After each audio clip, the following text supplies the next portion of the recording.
Praise the lord. దేవుడి నామానికి మహిమ కలుగును గాక. ఎలా ఉన్నారు? బాగున్నారా? మానవుని జీవితాన్ని మీరు గమనించండి. దేవుడు నా జీవితాన్ని ఎందుకు మార్చట్లేదు? నా కుటుంబ జీవితాన్ని, నా వైవాహిక జీవితాన్ని, నా వ్యక్తిగత జీవితాన్ని ఎందుకు మార్చట్లేదు? దేవుడు ఏం చెయ్యట్లేదా అని ఒక ప్రశ్న మన జీవితాల్లో ఎల్లప్పుడూ ఉంటుంది. ఈ ప్రశ్నకి మీ జవాబు తెలుసుకోవాలి అని అంటే ఈ వాక్యాన్ని వినాలి. ఈ వాక్యాన్ని ప్రారంభించుకునే ముందుగా ప్రార్థన చేసుకుందాం. ఈరోజు మీరు ఈ వాక్యాన్ని వినడం ద్వారా మీ జీవితాల్లో ఒక ఆత్మీయ మేలుకొలుపు కలుగుతుంది. ప్రార్థన చేసుకుందామా?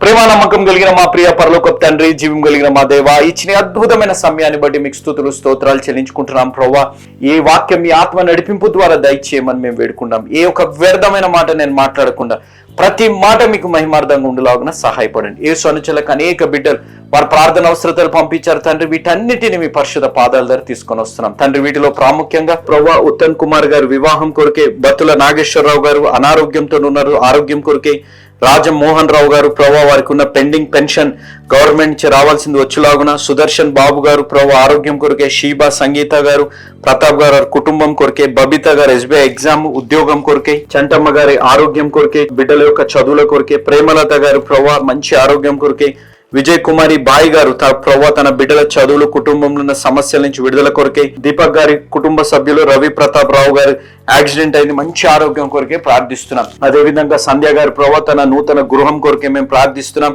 వీరే కాకుండా ప్రభా అదే విధంగా కాంతమణి గారి కొరకే, రిచి కొరకే ప్రభా, హేమలత గారు, జయప్రసాద్ గారు, విజయ్ కుమారి గారు, శ్రీకళ ఆంటీ గారి కొరకే, అబ్రహాం లింకన్ అంకుల్ గారి కొరకే, ఇందిరా దివాకర్ గారు, విక్టోరియమ్మ గారు, ప్రమిళ ఆంటీ గారు, సుప్రీత్ కొరకే, ఈ విధంగా పేరు పేరున ప్రతి ఒక్క బిడ్డను మేము జ్ఞాపకం చేసుకున్నాం. మీరు సహాయపడండి, బలపరిచి నడిపించమని మేము వేడుకున్నాం. మీరు ఎంతైనా నమ్మదగిన దేవుడివి తండ్రి. మేము ఊహించిన దానికంటే, ఆలోచించిన దానికంటే, తలంచిన దానికంటే గొప్ప కార్యాలు చేసే దేవుడు మీరు ఒక్కరే అని మేము నమ్ముచున్నాం.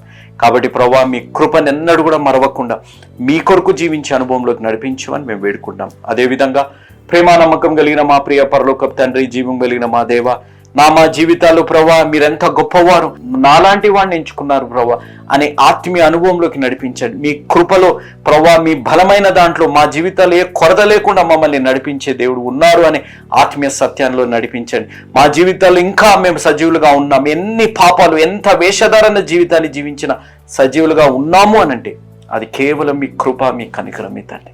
కాబట్టి ఇంత గొప్ప దేవుడి గురించి తెలుసుకోవాలి అని అంటే ఈ రక్షణ సువార్త విని రక్షణ పొందాలి. ఇంత గొప్ప అవకాశాన్ని సద్వినియోగం చేసుకొని కోట్లాది ప్రజలు ఈ రక్షణ సువార్త వినేటట్టు, వారు వెళ్ళలేకపోయినా వెళ్ళేలాంటి యేసు అనుచరుల పరిచయాన్ని ప్రోత్సహించి బలపరిచిన మా ప్రియులు, మా ఆప్తులు తండ్రి, మిస్టర్ అండ్ మిస్సెస్ జి సంజీవి గారు మరియు మాణిక్యం గారు ప్రభా, వారు కనిగిరి ప్రకాశం డిస్టిక్ వాస్తవ్యులు ప్రభా, సంజీవి గారికి ఎంఈఓగా ప్రమోషన్ వచ్చినందుకు కృతజ్ఞతాస్తుతులు చెల్లిస్తూ చేసిన సహాయాన్ని బట్టి ప్రభా సంజీవి గారిని, అదేవిధంగా మాణిక్యం గారిని, వారి బిడ్డలు కుమార్తె రాజశ్రీ వివాహం కొరకే, కుమారుడు రాజేష్ చదువులు, ఉద్యోగము, లోతైన రక్షణానుభవం కొరకే ప్రత్యేకంగా ప్రార్థించమన్నారు తండ్రి.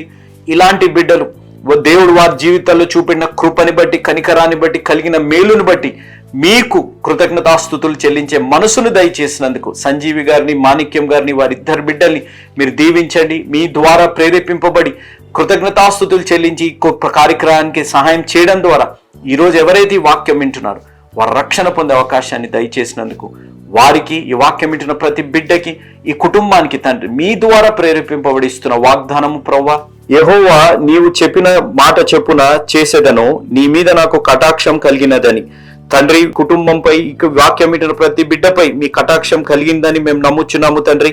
అదే విధంగా తండ్రి మీ ద్వారా ప్రేరేపింపబడిస్తున్న ఆజ్ఞ ఒక నోట నుండి ఏ ఆశీర్వచనమును శాపవచనమును బయలు వెళ్ళును. నా సహోదరులారా ఇలాగ ఉండకూడదు. యాకోబు పత్రిక 3వ అధ్యాయం 10వ వచనం. తండ్రి ఆజ్ఞానుసారంగా మేము జీవించి ప్రవ్వా మీ కటాక్షం పొందుకునే ఆత్మీయ అనుభవంలోకి ప్రతి బిడ్డని నడిపించి బలపరచమని మేము వేడుకుంటూ ఈ వాక్యాన్ని వినబోతున్న బిడ్డలతో, బోధించబోతున్న నాతో మాట్లాడి నడిపించి దీవించమని యేసు నామం అడిగి వేడుకున్నాం తండ్రి, ఆమేన్. Praise the lord. ప్రార్థనలో నాతో పాటు ఆమెన్ చెప్పిన ప్రతి బిడ్డని దేవుడు నిండుగా మెండుగా దీవించి ఆశీర్వదించునుగాక. ఎలా ఉన్నారు? బాగున్నారా? కుటుంబంలో, వ్యక్తిగత జీవితాలలో, వైవాహిక జీవితాలలో పరిస్థితులు ఏ విధంగా ఉన్నాయి? మానవుని జీవితంలో ఏ మానవునైనా, ఏ కుటుంబాన్నైనా, ఏ వైవాహిక జీవితాన్నైనా మనము ముట్టుకుంటే అగ్ని లాంటి పరిస్థితులు ఉన్నాయి. కొన్ని మనస్పర్ధాలు, భేదాభిప్రాయాలు వారి జీవితాల్లో పరిస్థితులను బట్టి రావచ్చు. కొన్ని పనికిరాని భేదాభిప్రాయాలు, మనస్పర్ధాలు పెట్టుకొని మానవుడి జీవితంలో అశాంతత, అసమాధానాన్ని మనం ఆహ్వానిస్తున్నాం. ఇలాంటి పరిస్థితిని ఎప్పుడు రావాలి? ఎప్పుడైతే మన జీవితాల్లో అగ్ని లాంటి సమస్యలు ఉంటాయి, అలాంటి సమయంలోనే మనల్ని మనం పరీక్షించుకొని మనలో ఐక్యతను తీసుకొని వచ్చి మనలో దేవుడి యందు నమ్మకంగా విశ్వాసంగా జీవించే ఆత్మీయ అనుభవంలోకి మనం నడిపింపబడాలి అనే ఆత్మీయత మన జీవితాల్లో కలిగి ఉండాలి. ఆ ఇంగిత జ్ఞానం, నేను అనే మాట నేను చాలా బలమైన మాట కానీ నేను అంటున్నాను, ఆ ఇంగిత జ్ఞానం, ఆ కామన్ సెన్స్ మన జీవితాల్లో ఉండాలి అనేది నేను చెప్తున్నాను. ఎందుకు ఈ మాట అంటున్నానంటే మీరు ఈ వీడియోని చూడండి. ఈ వీడియోలో ఒక కప్పని నీళ్ళలో వేయబడింది. ఆ వేడి వేడి మసులుతున్న నీళ్ళలో వేసినప్పుడు ఆ కప్పకి ఒక శక్తి ఉంటుందండి. ఆ శక్తి ఏంటిదంటే వేడిని తట్టుకునే శక్తి ఉంది. ఆ వేడిని తట్టుకునే శక్తి ఉన్నప్పుడు ఈ కింద దాని వేడి పెంచుతూ ఉన్నప్పుడు దాన్ని తట్టుకునేంతసేపు అది తట్టుకునే విధంగా ఉండి కొన్ని సమయం అయ్యాక ఆ తట్టుకోలేని పరిస్థితుల్లో బయటకి రావడానికి ఆ కప్ప ప్రయత్నించింది, కానీ బయటకి రాలేకపోయింది. అది బయటకు రాలేక ఆ వేడి మలమల మాడుతున్న వేడి నీళ్లలో అది చనిపోయింది. సో మనకు కనపడేది ఏంటిది?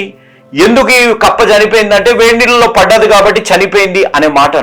కానీ ఆ కప్ప చనిపోవడానికి ప్రాముఖ్యమైన కారణం ఏంటిదనగా, ఎప్పుడైతే తనకి వేడి తగిలిందో ఈ వేడి ఎప్పటికైనా వేడి అవుతుంది కాబట్టి ఇంకా కష్టమైన పరిస్థితులు రావచ్చు అనే ఒక ఆలోచనతోని సరైన సమయంలో అది బయటకి దూకి ఉంటే అది బ్రతికేది. కానీ వేడి నేను తట్టుకోగలుగుతాను, నాకేమవుతుందిలే, ఏం కాదులే అనే అహం కానీ గర్వం కానీ స్వార్థం కానీ ఇవన్నీ పెట్టుకొని ఉండడాన్ని బట్టి కప్ప చనిపోయింది. ఈరోజు నీ నా జీవితాల్లో కూడా అలాంటి పరిస్థితులు ఉన్నాయేమో. మన జీవితాల్లో అగ్ని లాంటి పరిస్థితులు మన పాపాలని బట్టి, అగ్ని లాంటి పరిస్థితులు మన జీవితాల్లో ఒక విశ్వాస పరీక్షలాగా మన జీవితాల్లో వచ్చినప్పుడు ఏ సమయంలో ఏ విధంగా దేవుడి వైపు రావాలి, ఏ సమయంలో ఏ నిర్ణయం తీసుకోవాలి, ఏ విధంగా ఆ పాపాన్ని నుంచి విడుదల పొందాలి, ఏ విధంగా విశ్వాసంలో బలంగా నిలబడి దేవుడి వైపే చూడాలి అనే నిర్ణయం మనం తీసుకోగలుగుతున్నామా అనేది ఆలోచించాలి. మన జీవితాల్లో భేదాభిప్రాయాలు మనస్పర్ధాలు వచ్చినప్పుడు దాన్ని సరిదిద్దుకోవడం, మన జీవితాల్లో భేదాభిప్రాయాలు మనస్పర్ధాలు వచ్చే పరిస్థితులు ఉన్నాయని అన్నప్పుడు అవి నుంచి దూరం అవ్వడం అనే ఆత్మీయ జ్ఞానంలోకి మనం నడిపింపబడాలి. ఆ విధంగా మీరు నేను నడిపింపబడాలి అని మీ ప్రియతమన్న జోషన్న గారు స్థాపించిన యేసు అనుచరులు అనే పరిచర్య ప్రతిరోజు 4 పూటలు ప్రతి శనివారం రోజంతా ఉపవాస ప్రార్థనలు చేస్తున్నాం. ఇంత గొప్ప భాగ్యాన్ని దేవాతి దేవుడు మాకు దయచేసినందుకు క్రీస్తు నామమున తండ్రిని దేవుడికి ఎంతో వందనాలు, కృతజ్ఞతలు నేను చెల్లించుకుంటున్నాను. మీరు ఈ వీడియోని చూస్తూ ఉన్నారు. ఆ వీడియోలో మీరు చూసినట్టు వేడి తగిలింది, భేదాభిప్రాయాలు వచ్చాయి, మనస్పర్ధాలు వచ్చాయి, కష్టాలు వచ్చాయి, మన జీవితాలు అనుకునేది జరగట్లేదు. ఒక్కసారి పరీక్షించుకోండి. ఒకే నిర్ణయం, క్రీస్తుని సొంత రక్షకునిగా అంగీకరించాడు. మీ జీవితాల్లో దేవుడు ఏ విధంగా మిమ్మల్ని నడిపిస్తారు, అగ్ని లాంటి పరీక్షలు వచ్చినా ఏ విధంగా దేవుడు మిమ్మల్ని కాపాడుతారు అనేది మీరు ఊహించని రీతిలో దేవుడు ఆ కార్యాలు మీ జీవితాల్లో చేయునుగాక. ఆ ఆత్మీయ అనుభవంలో దేవుడు మిమ్మల్ని నడిపించునుగాక. ఆమేన్. మనం హీరోస్ ఆఫ్ ది బైబిల్ అనే సిరీస్ లో యెషయా గ్రంథాన్ని మనం ధ్యానిస్తున్నాం. యెషయా గ్రంథం 48వ అధ్యాయాన్ని మనం ధ్యానిస్తున్నాం. దాంట్లో 3 పాయింట్లు మనం ధ్యానించాం. ఆ 3 పాయింట్లు 3 Rలు నేను చెప్పాను. ఏంటిదనగా, 1 రికగ్నైజ్, మన వేషధారణను మనం గుర్తించి దాన్ని తొలగించుకోవాలి. 2వది మన జీవితాల్లో గమనిస్తే ఆ పశ్చాత్తాపపడాలి మన మొండితనాన్ని నుంచి. 3వది మన తిరుగుబాటు స్వభావాన్ని మనం తొలగించుకోవాలి. ఈ తిరుగుబాటు స్వభావంలో నేను చెప్పిన మాట 6వ వచనం నుంచి 11వ వచనం వరకు అన్నాం. కొద్దిగా మిగిలింది. ఈ రోజు మనం ధ్యానించేది మనం గమనిస్తే ఈ తిరుగుబాటు స్వభావము మన జీవితాల్లోంచి మనం తొలగించుకోవాలి. మానవుని జీవితంలో మీరు గమనిస్తే, బ్రదర్ మాలో ఈ తిరుగుబాటు స్వభావం ఉంది, మాలో ఈ మొండితనం ఉంది, మాలో ఈ వేషధారణ ఉంది, మరి దేవుడు తొలగించడానికి ఏం చేస్తున్నారు బ్రదర్ అని మీరు అడగొచ్చు. మీరు ఆలోచించండి. God is actively trying. దేవుడు ప్రతిరోజు మన జీవితాన్ని మార్చాలని దేవుడు ప్రయాస పడుతూనే ఉంటారు, ప్రయత్నిస్తూనే ఉంటారు. ఏ విధంగా అంటే ఆయన సహనాన్ని కలిగి ఆయన చేస్తుంటారు. మన జీవితాల్లో ఇంత భయంకరమైన జీవితాలు మనం జీవించినప్పటికీ, ఇంత వేషధారణ, ఇంత మొండితనం, ఇంత తిరుగుబాటు స్వభావం మన జీవితాల్లో కలిగి మనం జీవించినప్పటికీ కూడా మన జీవితాలు ఇంకా కొనసాగుతున్నాం. కష్టాలు వచ్చినా బయటకు వచ్చేస్తున్నాం, శ్రమలు అనారోగ్యాలు వచ్చినా మన జీవితాలు అవి తట్టుకొని ఎదుర్కోగలుగుతున్నాము అని అంటే దేవుని యొక్క సహనాన్ని బట్టి. Because God is very patient అనేది మనం గమనించాలి. నేను ఎందుకు ఈ మాట అంటున్నానంటే, మీరు ఆది కాలంలో గమనించండి. ఆది కాలంలో గమనిస్తే ఆదాంకి అవ్వకి, మీరు ఈ దృశ్యాన్ని చూస్తే ఆదాంకి అవ్వకి దేవుడు చెప్పారు. ఏమని చెప్పారు? ఆ పండు ముట్టుకోకూడదు అని చెప్పారు. అవ్వ పండు ముట్టుకుంది, అయ్యో నేను చనిపోలేదే. అవ్వ పండు తినింది, అయ్యో నేను చనిపోలేదే. ఆదాం గారు వచ్చారు. ఆదాం గారికి వచ్చి అవ్వ ఆదాం గారికి పండు ఇచ్చింది, ఈ పండుని తిన్నాను, నేను చనిపోలేదు. అంటే ఈ సన్నివేశం అంతట్లో మీరు గమనిస్తే దేవుడు ఎంత సహనం కలిగి ఉన్నారు. దేవుడు చూస్తున్నారు. నేను ఏదైతే చేయకూడదు అన్నానో అదే వీళ్ళు చేస్తున్నారు అని చెప్పి దేవుడు అవకాశం ఇస్తూ ఉన్నారు. ముట్టుకున్నప్పుడు అవకాశం ఇచ్చారు, తిన్నప్పుడు అవకాశం ఇచ్చారు, ఆదాం దగ్గరకు వచ్చినప్పుడు అవకాశం ఇచ్చారు. ఇంకా వాళ్ళు మారనప్పుడు ఏదోను తోట నుంచి వారు బయటకు వెళ్ళే పరిస్థితి అక్కడ వచ్చింది. ఈరోజు నీ నా జీవితాల్లో కూడా మనం వేసుకోవాల్సిన ప్రశ్న, దేవుడు సహనాన్ని మనం పరీక్షిస్తున్నామా? దేవుడు ఎంత సహనంగా ఉన్నప్పుడే మన జీవితాన్ని మనం మార్చుకోవడం ఎంతో శ్రేష్టకరమైనది అనేది మనం ఒక్కసారి గుర్తుపెట్టుకొని గమనించి మన జీవితాన్ని మార్చుకుందాం. మీరు ఆలోచించండి ఒక్కసారి, ఎప్పుడైనా మీరు ఆలోచించండి. మనిషి అక్కడున్న చుట్టుముట్టున్న వాతావరణం మారిపోయింది, ఆయన ఆత్మీయ జీవితం మారిపోయింది, ఆయన పరిస్థితులు మారిపోయాయి కాదా? మానవుడి జీవితం మీరు గమనించి ఏదో తోట మారిపోయింది. ఎందుకు? ఆయన పాపాన్ని బట్టి దేవుడు ఎంత సహనం చూపెట్టినా మారనప్పుడు ఆయన ఆత్మీయ జీవితం మారిపోయింది. దేవుడు ఏదో అన్నారు అదే చేయడాన్ని బట్టి ఆయన జీవితం ముళ్ళ పొదలతో బ్రతికే పరిస్థితులు వచ్చి ఆయన మారిపోయాడు. తన జీవితంలో ఆయనకున్న పరిస్థితులన్నీ మారిపోయి ఏదోను వనం లాంటి పరిస్థితి నుంచి ముళ్ళ పొదల లాంటి పరిస్థితులు వచ్చాయి. ఇవన్నిటి నడుమ మీరు ఒక్కటి గమనించండి, దేవుడు మాత్రం మారలేదు. దేవుడు నామానికి మహిమ కలుగును గాక. దేవుడు మాత్రం మారలేదు. దేవుడు మానవుడు ఎంత మారిపోయాడు. దేవుడితో సహవాసం చేసే వ్యక్తి దేవుడికి అవిధేయుడుగా జీవించాడు. ఏదోను వనంలో ఉండవలసిన వ్యక్తి ఏదోను వనం నుంచి బయటకు వచ్చే పరిస్థితి. ఆయన జీవితంలో ఎంతో శ్రేష్టమైన జీవితాన్ని జీవించవలసిన వ్యక్తి ముళ్ళల్లో జీవించే పరిస్థితులు వచ్చాయి. కానీ దేవుని సహనము, దేవుని ప్రేమ, దేవుని కృప, కనికరం మాత్రం ఎన్నడూ కూడా మారలేదు అనేది మనం గ్రహించాలి. కాబట్టి ఈరోజు నేను మళ్ళీ చెప్పే మాట, మనలో ఉన్న తిరుగుబాటు స్వభావాన్ని మనం తొలగించుకుందాం. లేకపోతే ఏమి జరుగుతుందో తెలుసా? నాతో పాటు యెషయా గ్రంథం 48వ అధ్యాయం 10వ వచనాన్ని ఒకసారి మనం గమనిస్తే, దేవుడు మన జీవితాల్లో ఈ అగ్ని లాంటి పరిస్థితులను మన జీవితాల్లో అనుమతిస్తాడు. ఎందుకు అనుమతిస్తారు? ఎందుకనగా మనం తిరిగి దేవుడి దగ్గరికి రావడానికి మన జీవితాలు ఇలాంటి పరిస్థితులు వస్తాయి. ఎందుకనగా ఏవైతే క్రీస్తుకి వ్యతిరేకంగా ఉన్న లక్షణాలు మన జీవితాల్లో ఉంటాయో అవన్నీ మన జీవితాల్లో తొలగించడానికి హీ విల్ ప్యూరిఫై us, పుటమి పట్టి అనగా he will refine us from everything అనేది మనం గ్రహించాలి. నేను ఎందుకు ఈ మాట ప్రాముఖ్యంగా అంటున్నానంటే, ఒక బంగారాన్ని 2000 ఫారెన్హీట్ డిగ్రీస్లో ప్యూరిఫై చేస్తారంట. ఒక సిల్వర్ని 1800 ఫారెన్హీట్లో డిగ్రీస్లో దాన్ని ప్యూరిఫై చేస్తారంట. ఆ సిల్వర్ గురించి మీకు ఐడియా ఉందా?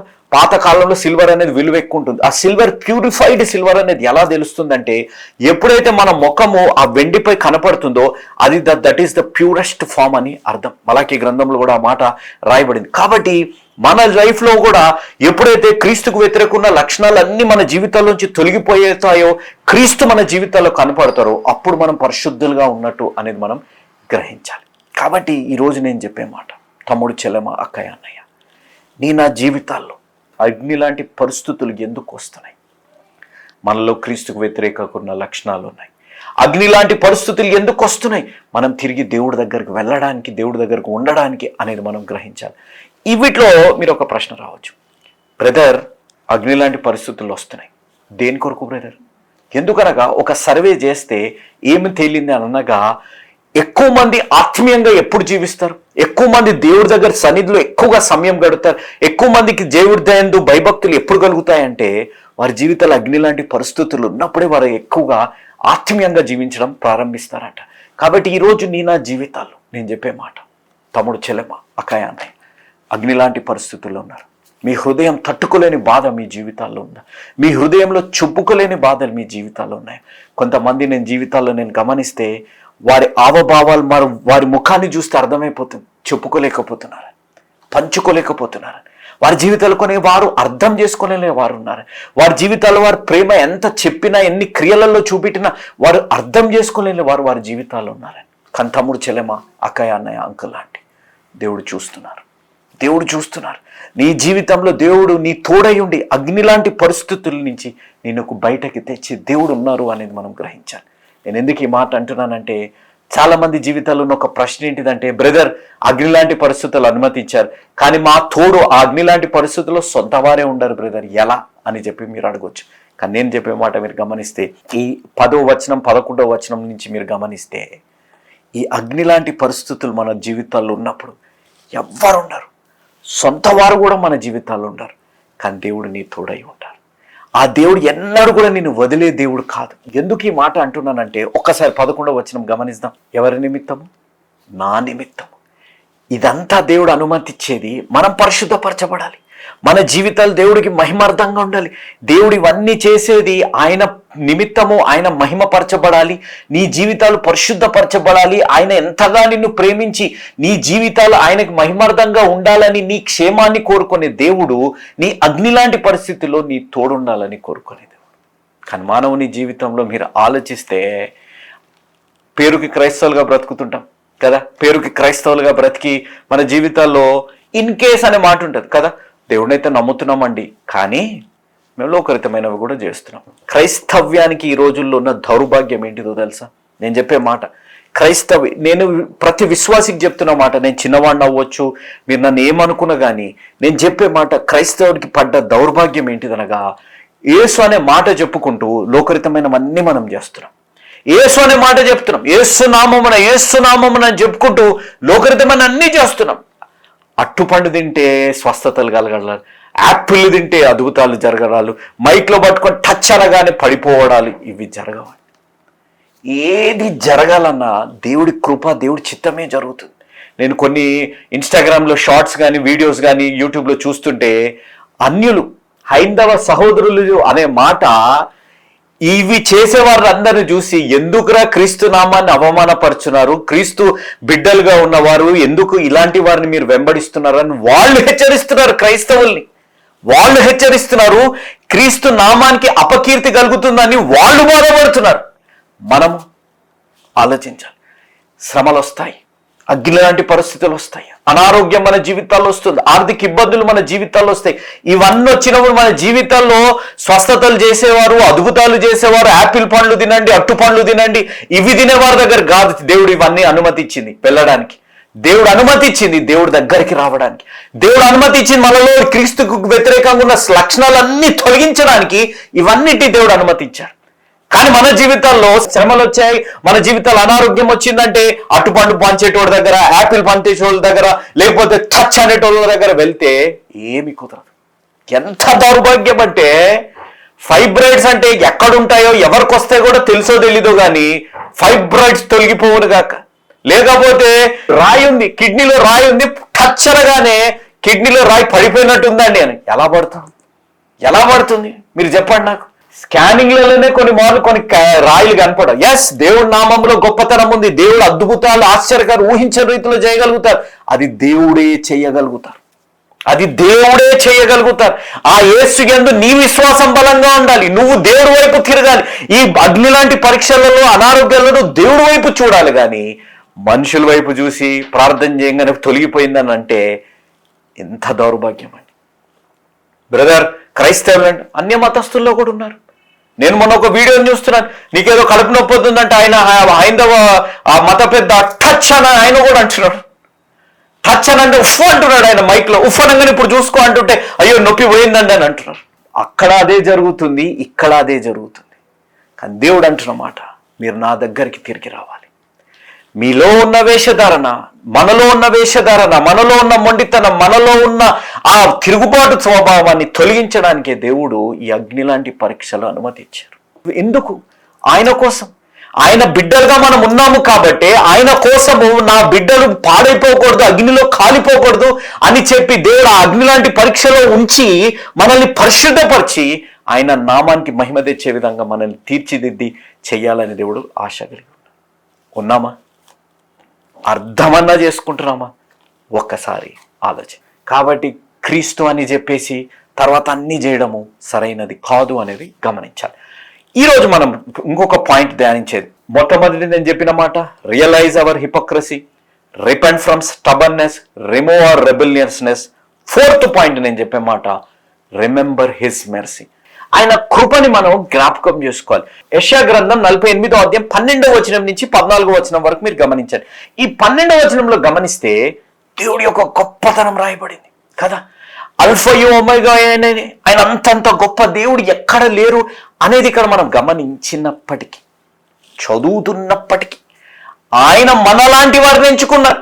గాడ్ చోజస్. మీరు ఆలోచించాలి, ఆయన మనలాంటి బలహీనలను ఎంచుకొని ఆయన కృప మన పట్ల ఉన్నప్పటికీ కూడా మనం దేవుడిని ఎంచుకుంటున్నామా? ఆలోచించండి. దేవుడి యొక్క కృప కనికరాన్ని మనం గుర్తుపెట్టుకొని మనం జ్ఞాపకం చేసుకుంటున్నామా?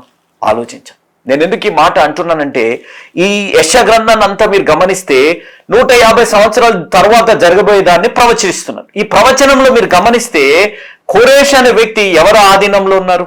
జీవం కలిగిన దేవుడు ఆధీనంలో. కోరేష్ అనే వ్యక్తి జీవితంలో దేవుడు ఎందుకు కొరకైతే కోరేష్ని నియమించారో, దేని కొరకైతే ఆయనను ఏర్పాటు చేశారు, దేని కొరకైతే ఆయన అభిషేకించారో అదంతా దేవుడు కోరేష్ ద్వారా దేవుడు చేశారు. ఈరోజు నా జీవితాల్లో మనం గమనించాలి, ఆయన కృపను మనం గుర్తుపెట్టుకుంటాం. He's a mighty God. ఆయన సర్వంతర్యామి అనే దేవుడు, ఆయన సార్వభౌముడైన దేవుడు. అంత గొప్ప దేవుడి యొక్క కృప మన పట్ల ఉందని మనం గ్రహించి గమనిస్తున్నామా, లేకపోతే శ్రమల వైపే చూసుకుంటూ అట్టుపండ్లు యాపిళ్ళు తినుకుంటూ మనం కూర్చుంటున్నామా అనేది ఒక్కసారి ఆలోచించాలి. మీరు ఆలోచించాలి. ఈ వీడియోని చూడండి ఒకసారి. ఈ వీడియోలో మీరు గమనిస్తే 2 సింహాలు, మీరు ఆలోచించాలి. ఈ 2 సింహాలు ఏం చేస్తున్నాయి? ఈ 2 సింహాలు ఆ నది దాటాలి. ఆ నది దాటేటప్పుడు అక్కడ భయంకరంగా ప్రవహిస్తున్నాయి నీళ్లు. ఈ సింహాలు అడవి మృగరాజు, ద కింగ్ ఆఫ్ ది జంగల్. ఈ మృగరాజులుగా ఉన్న ఈ సింహాలు నీళ్ల ప్రవాహంలో నీళ్లను చూస్తూ ఉంటే అవి దాటలేవు. కానీ ఈ సింహాలు చేసిన పని ఏంటిదనగా, నీళ్లను కాకుండా దేవుడు నన్ను ఇంత కృప కలిగి నన్ను ఇంత శక్తిగా చేశారు. మీరు అన్న జంతువులు కూడా అనుకుంటాయా అని చెప్పి నేను చెప్పే మాట ఒక ఉపమానంగా, అవి ఏమి చేశాయంటే తనను తాను మృగరాజుగా ఉన్నవి ఆ శ్రమల వైపు చూడకుండా వాటి గమ్యం వైపు చూశాయి. ఆ గమ్యం వైపు చూసుకుంటూ అవి దాటగా అవి ఆ శ్రమలని అవి దాటేశాయి. ఈరోజు నేను చెప్పే మాట, నీ ప్రతి అగ్ని లాంటి పరిస్థితుల్లో, నీ ప్రతి శ్రమ లాంటి పరిస్థితుల్లో దేవుడు ఎంత గొప్పవాడని నేను గ్రహించాను. దేవుడు ఎంత శక్తివంతమైన వాడు అనేది గ్రహించాలి. ఒకసారి 12వ వచనం చదువుదాం. యాకోబు, నేను పిలిచిన ఇశ్రాయేలు, నాకు చెవియొగ్గి వినుము. నేనే ఆయనను, నేను మొదటి వాడను కడపటి వాడను. నా హస్తము భూమి పునాది వేసెను, నా కుడి చెయ్యి ఆకాశ వైశాల్యములను వ్యాపింపజేసెను. నేను వాటిని పిలువగా ఒకటి తప్పకుండా అవన్నీయూ నిలుచును. చూడండి, ఈ వచనాలు చదువుతుంటే మీకు అర్థమైపోవాలి దేవుడు ఎంత గొప్పవాడు. ఆయన కృపను మనం జ్ఞాపకం చేసుకుంటాం. ఆయన కృప ఎంత గొప్పదనేది మనం గుర్తిస్తున్నామా అనేది గ్రహించాలి. దేవుడి కృప కోరేషు ద్వారా మనుషుల పట్ల చూపెట్టారు. ఈ సింహాలు కూడా మీరు గమనిస్తే నదిలో అవి కొట్టుకొని వెళ్ళిపోయవలసినవి ఆ నదిని దాటి అంత శక్తి దేవుడు ఇచ్చారు. ఈరోజు దేవుడు కూడా యాపిల్ తింటే, పండులు తింటే, టచ్ అంటే ఈ నూనెలు ఆ నూనెలు రాసుకుంటే మీ జీవితాల్లో దేవుడు నీ జీవితాలు ఇవన్నీ అనుమతించింది నువ్వు దేవుడి దగ్గరకు రావడానికి. నీ జీవితంలో ఉన్న దేవుడు క్రీస్తుకున్న ప్రతి వ్యతిరేకమైన స్వభావాల్ని దేవుడు నీ జీవితం నుంచి తొలగించి నేను పరిశుద్ధపరచడానికి దేవుడు ఇవన్నీ అనుమతించాడు. నేను చివరిగా చెప్పే మాట, నీ జీవితంలో ఎంత భయంకరమైన పరిస్థితులు ఉన్నా దేవుడి కృపకి అందలేనంత దూరం నువ్వు లేవు. నీ జీవితంలో ఎంత మంచున్నా దేవుడి కృపను వద్దనుకునే అంత నువ్వు మనిషివి కూడా మనం కాదు అనేది మనం గ్రహించాలి. మీరు ఈ మాట నేను చెప్పే మాట గ్రహించండి. మన జీవితాల్లో ఎంత భయంకరమైన పరిస్థితులు, ఎంత మన జీవితంలో కృంగిపోయే పరిస్థితులు, అగ్ని లాంటి పరిస్థితులు ఉన్నా దేవుడి కృప నుంచి మనం దూరం లేం. మన జీవితాల్లో ఎంత ధనవంతులుగా, ఎంత సంతోషంగా, ఎంత ఆరోగ్యంగా మన జీవితాల్లో ఉన్నా మన జీవితాల్లో దేవుడు మన కృప మనకి ఎల్లప్పుడూ కావాల్సింది అనేది మనం గ్రహించాలి. The worst days are never so bad that we are beyond the reach of God's grace and mercy, and our best days are never so good that we are beyond the need of God's grace and mercy. ఈరోజు నేను చెప్పే మాట మీరు గ్రహించండి. తమ్ముడు, చెల్లెమ్మ, అక్కయ్య, అన్నయ్య, uncle, aunty, ఈ వాక్యం ఎవరు వింటున్నా, నీ జీవితాల్లో నువ్వెంత భయంకరమైన పరిస్థితుల్లో ఉన్నా, నువ్వెంత అగ్ని లాంటి పరిస్థితుల్లో ఉన్నా నీ దేవుడు గొప్ప దేవుడు. నా దేవుడు బలమైన దేవుడు. ఆయన మొదటివాడు, ఆయన కడుపటివాడు. ఆయన కృప ఎంతో గొప్పది. ఆయన కృపను నువ్వు మర్చిపోకు. ఆయన కృపను నువ్వు మర్చిపోకు. ఈరోజు నా జీవితాల్లో ఒక్కసారి మీరు ఆలోచించండి. మన జీవితాల్లో ఇంత వేషధారణ ఉన్నా, ఇంత మొండితనం ఉన్నా, ఇంత తిరుగుబాటు స్వభావం మన జీవితాల్లో ఉన్నా ఆయన మన పట్ల కృప చూపెడుతున్నారు. ఆయన సహనం కలిగిన దేవుడు, ఆయన ఓర్పు కలిగిన దేవుడు. ఆ ఓర్పు సహనంలో మన జీవితాన్ని మనం మార్చుకుంటే ఎంతో మంచిది. ఇశ్రాయేలు ప్రజలు మార్చుకోలేదు. వేషధారణ జీవితాన్ని, మొండితనాన్ని, తిరుగుబాటు స్వభావాన్ని జీవించారు. బబులోనికి బానిసలుగా అయ్యారు. కానీ దేవుడు కృప, ఆ కృపలో కోరేష్ లాంటి వ్యక్తిని లేవనెత్తి దేవుడు వారిని ఆ బానిసత్వం నుంచి ఇశ్రాయేలు ప్రజలు తిరిగి యెరూషలేముకు వచ్చేటట్టు చేశారు. కానీ మీరు ఇక్కడ ఆలోచించారు, కానీ ఎంతమంది వచ్చారు? బబులోన్ నుంచి ఎంతమంది ఇశ్రాయేలు ప్రజలు తిరిగి వచ్చారు? 42,000 మందే వచ్చారు.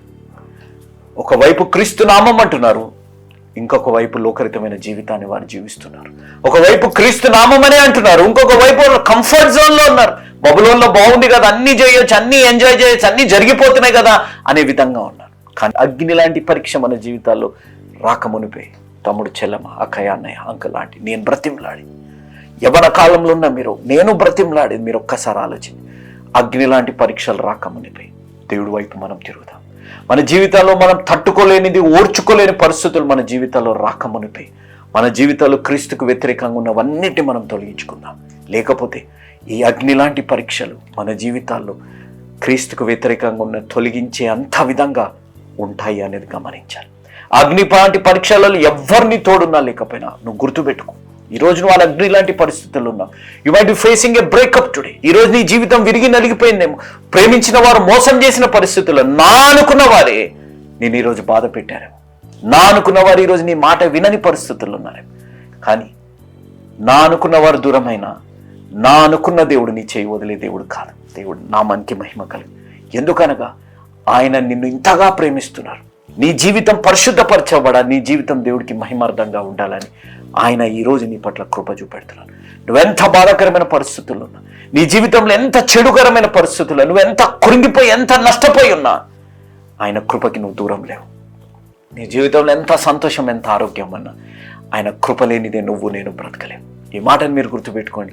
ఆ కృప నీ జీవితంలో రావాలి. ఇశ్రాయేలు ప్రజల వల్లే ఒకవైపు దేవుడు, ఇంకోవైపు లోకం అనే విధంగా జీవించకుండా దేవుడికి సంపూర్ణంగా మన జీవితాల్లో అప్పజెప్పాలంటే ఆయన కృపని మర్చిపోకుండా మనం జీవించాలి. ఆ కృప మీ జీవితాల్లో అనుగ్రహింపబడాలి అంటే ఇదే అనుకూల సమయం, ఇదే రక్షణ దినం.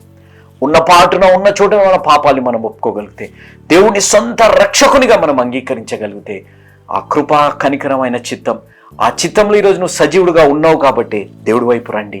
మీ జీవితాల్లో ఉన్న ప్రతి అగ్ని లాంటి సమస్య నుంచి దేవుడు నిన్ను తప్పించునుగాక.